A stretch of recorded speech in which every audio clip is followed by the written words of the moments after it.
Хойд Солонгос улс нэгдсэн үндэсний байгууллагын авсан хориг арга хэмжээг зөрчиж 5 дахь удаага цөмийн туршилт хийж болзошгүй гэж Өмнөд Солонгосын арим анхааруулжээ. Бямгарагт шумбагч онгоцноос харавсан пуужин бараг 30 км туссан пуужингийн туршилт ямар шалтгааны улмаас амжилтгүй болсныг тогтоохыг хичээж байна гэж Өмнөд Солонгосын Батлан хамгаалахын яам утсаар мэдээлсэн байна.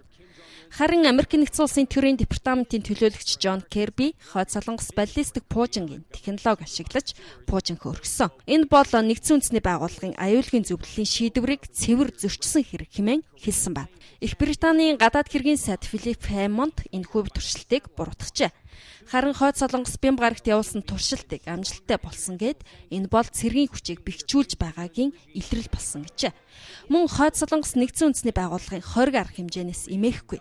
Гэхдээ Америк болон Өмнөд Солонгос хамтарсан цэргийн сургуультаа зогсоовол цөмийн туршилтыг төр хугацаагаар хойшлуулж болох юм гэсэн мэдгдлийг хийсэн байна.